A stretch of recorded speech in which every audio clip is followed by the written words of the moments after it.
আপনাদের সঙ্গে আমি অমৃতা। শুরু করছি কিছুক্ষণ সঙ্গে সুমন। আচ্ছা, আমাদের জীবনে প্রত্যেকটা মুহূর্তে অনেক হার্ডেল থাকে না, অনেক প্রতিবন্ধকতা, সেটাকে কিভাবে কাটানো যায়? না, এর উত্তর আমার কাছে নেই। তবে এর উত্তর যিনি দেবেন আমাদের সঙ্গে রয়েছেন সুমন্ত গুপ্ত। সুমনদা, নমস্কার। নমস্কার। নমস্কার। সুমনদা, আমাদের জীবনে তো প্রত্যেকটা মুহূর্তে অনেক প্রতিবন্ধকতা থাকে, তবে সেই প্রতিবন্ধকতাকে কি বিনা পরিশ্রমে কাটিয়ে সফল হওয়া সম্ভব একজন মানুষের পক্ষে? একদম নয়, এটার উত্তর হচ্ছে একদম নয়। কারণ প্রতিবন্ধকতাকে সবসময় আমাদের ফেস করতেই হবে জীবনে চলার পথে। প্রতিবন্ধকতাকে ফেস করে সেটাকে ওভারকাম করতে হবে, ঠিক। এবং ওভারকাম করে আমাদের সাকসেস হতে হবে। একদম। সেটাই লাইফ। ঠিক আছে, যদি কেউ মনে করে যে বিনা পরিশ্রমে আমি প্রতিবন্ধকতাকে আমি ওভারকাম করবো বা করে আমি সফল হব, সেটা কোনোদিনই সম্ভব না। তো কি হতে পারে, যখন জীবনে চলার পথে এরকম ধরনের প্রতিবন্ধকতা আসে বা চ্যালেঞ্জেস আসে, ব্যারিয়ার্স আসে, অবস্ট্যাকলস আসে, তখন কিন্তু তুমি একবারে সাকসেস নাও হতে পারো, তুমি ক্রস নাও করতে পারো, হ্যান্ডেল নাও করতে পারো। তো তোমাকে কি হতে পারে, তোমাকে তখন ফেলিয়ার হয়ে যাবে, তখন তুমি অসফল হবে, আনসাকসেসফুল। কিন্তু তোমাকে হেরে গেলে চলবে না। তোমাকে ওই আনসাকসেসফুল হতে একবার কেন, দুবার কেন, তিনবার কেন, চারবারও হতে পারে। ঠিক আছে, তোমাকে জেদ ধরে বসে থাকতে হবে, এবং তোমার যত মানসিক জোর আছে যে আমি করে ছাড়বো। যেরকম তুমি যদি জেনে থাকো, আমি তোমাকে শেয়ার করছি দর্শকদের সাথে, যে এভারেস্ট যখন তেনজিং নোরগে যখন উঠেছিল, 30 বার কিন্তু ফেলিয়ার হয়েছিল, 30 টাইমসে এসে ও পা নিচে দাঁড়িয়ে মাথা দিয়ে বলেছিল যে আমাকে তুমি ওপরে নাও, আমি তোমাকে ভালোবাসি, তোমাকে আমি তোমার ওপরে উঠতে চাই আমি, হ্যাঁ, আমাকে তুমি আর ফেলিয়ার করলাম 30 বার। 30 টাইমস ফেলিয়ার হওয়ার পরে 31st টাইমে কিন্তু ও ওপরে উঠতে পেরেছিল।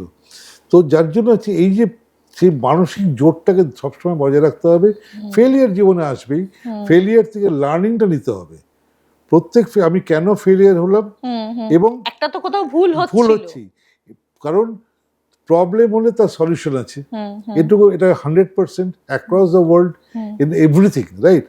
তো প্রবলেম হলে যদি থাকলে তার সলিউশন থাকে, তাহলে কোথাও আমি এটা ভুল করছি যার জন্য আমি সলিউশনটা পাচ্ছি না। তো সেই যে কোনো জায়গার সময় ফেলিয়ার থেকে আমাদের শিখতে হবে, এবং সেটাকে দেখতে হবে যে নেক্সট টাইমে সেটা যেন আবার রিপিট না হয়, রাইট? মানুষ এভাবেই আস্তে আস্তে মানুষ শেখে, জানে, বোঝে এবং জীবনটাকে সফল করে, যার জন্য পরিশ্রম করতে হয়। ঠিক আছে, পরিশ্রম ছাড়া, বিনা পরিশ্রমে কোনো জিনিস হয় না। তোমাকে আমি একটা ছোট্ট বলে দিই তোমাদের একটা কথা। একটা মিউজিয়ামে একটা বড় খুব সুন্দর স্ট্যাচু ছিল, দারুণ সুন্দর স্ট্যাচু, আর সেটাকে দেখার জন্য এত ভিড় হতো, মানে চিন্তা করা যায় না, সিকিউরিটি মানে কন্ট্রোল করতে পারতো না। তো এরকম একটা দিন রাত্রিবেলা ইভিনিংয়ে ওই স্ট্যাচুটা রয়েছে, তার পাশে একটা একটা পাথর পড়ে রয়েছে। সে বলছে, দেখ, তোকে দেখার জন্য কত লোক আসে, আর আমি তো সেই পড়েই আছি মাটিতে, কেউ আমাকে দেখেও না, ছুঁয়েও দেখে না। তখন স্ট্যাচুটা ওকে বলছে, দেখ, আমরা দুজন তো একসাথেই মিউজিয়ামে এসেছিলাম, তোর ওপরে প্রথম চেষ্টা করলো আমার মতন মূর্তি বানাতে, তুই ভেঙে পড়লি, এমন ভেঙে গেলি তুই শুয়ে পড়লি, আর তুই জানিস আমার ওপরে কি টর্চার হয়েছে, আমার ওপরে ছেড়ে হাতুড়ি দিয়ে কতভাবে আমার কেটেছে, কেটে আজকে আমি সুন্দর রূপ পেয়েছি। তো আজকে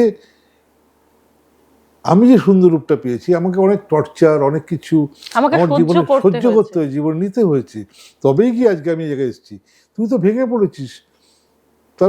তার এই মোরাল অফ দ্য স্টোরিটা কি হচ্ছে, যে ভেঙে পড়লে হবে না। গল্পটা ভীষণ সুন্দর সুমনদা, এবং একদমই তাই। কিছু মানুষ তো সত্যি তার লাইফে যখন সময় খারাপ আসে, হার্ডেল আসে, সে ভেঙে পড়ে, ফলে তার প্রোগ্রেস হয় না। আর যে সেই হার্ডেলটাকে ক্রস করতে পারে পজিটিভিটি নিয়ে, সে এক না একদিন সেটাকে ক্রস করে সেই জায়গাটা অ্যাচিভ করে যেটা সে চেয়েছে। সবচেয়ে বড় কথা যে দর্শকদের বলবো, তোমাকেও বলছি আমি, যখনই কোনো জীবনে একটা স্ট্যাগনেন্সি এসে যাবে, কোনো কারণে একটা ডার্কনেস এসে যাবে লাইফে, না, সবসময় তখন একা হয়ে যাও, চুপচাপ হয়ে যাও অ্যান্ড থিঙ্ক ডিফারেন্টলি।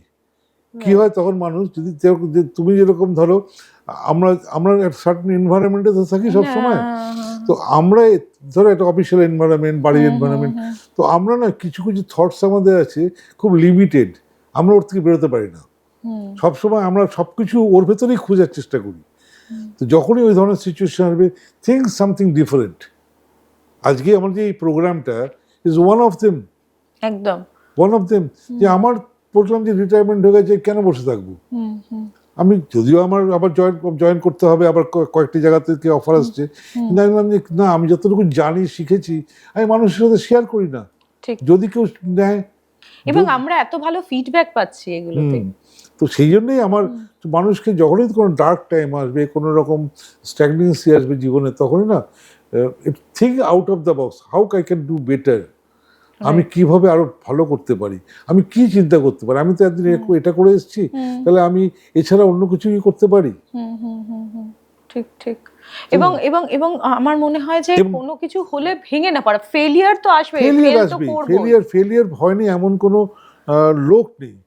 তুমি মানে আমি তো বলিনি এমন কোনো সাকসেসফুল মানুষ নেই আজকের দিনে যে ফেলিয়ার ফেস করেনি। রাইট।